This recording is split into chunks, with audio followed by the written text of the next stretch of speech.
Have you ever felt it?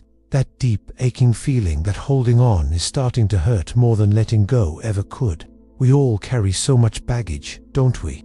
Old dreams that have gathered dust, faded versions of who we used to be, relationships that once felt like forever but crumbled into sand in our hands. We cling to these things, these expectations of what life was supposed to look like, because they once gave us meaning. We are terrified that without them, we'll just dissolve into nothing. Letting go can feel like a kind of death, and in a way, it is. It's the quiet, final goodbye to identities we've outgrown. The painful shattering of illusions we once mistook for our truth. But what we so often forget is that every ending is also a beginning. It's a silent clearing in the forest of our lives, making space for new growth to take root. The art of letting go isn't about trying to erase the past. It's about learning to live with it without letting it define you. It's about walking away not with bitterness, but with a quiet understanding. Because every person you've met, every mistake you've made, every version of yourself you've shed, they've all been teachers in disguise, shaping you into the person you are today. We resist this process because we crave permanence. We want the world to stand perfectly still so we can finally feel safe and secure. But life has never promised us stability, has only ever promised movement. Everything changes. The seasons turn, faces grow older, feelings shift, and even the stories we tell ourselves about who we are evolve over time. Yet, we keep fighting against this current, trying to anchor ourselves to moments that are already gone. We replay conversations in our heads, we analyze what we could have said differently, and we torture ourselves with endless what-ifs, as if our regret could somehow rewrite time. But time is indifferent. It moves forward, quietly and endlessly, whether we're ready for it or not. And so, letting go becomes a profound act of surrender. It's not a surrender to defeat, but a surrender to the truth, to the humbling acceptance that control was never really ours to begin with. It's realizing that healing isn't about rewriting the story, but about finding peace in the fact that it happened at all, and that it brought you here. There's a strange, unexpected freedom in this acceptance. It feels heavy at first, like walking through a thick fog after a storm.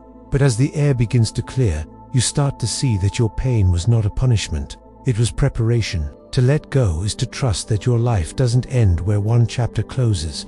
It's to believe, deep in your bones, that what's gone has made space for what's coming. It's the understanding that sometimes the only way to truly receive is to first release. We often speak of love as something we give to others, a force we direct outwards. But letting go teaches us that love is also knowing when to step back, when to release someone or something, so that both of you can grow beyond what you were together.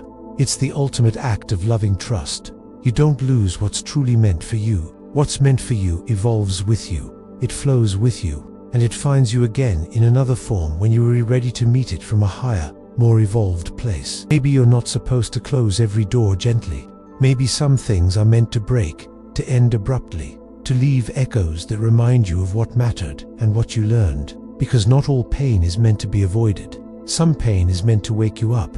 And as you begin to wake up, you start to notice that the tightness in your chest isn't from loss, it's from resistance. You are never meant to hold everything together.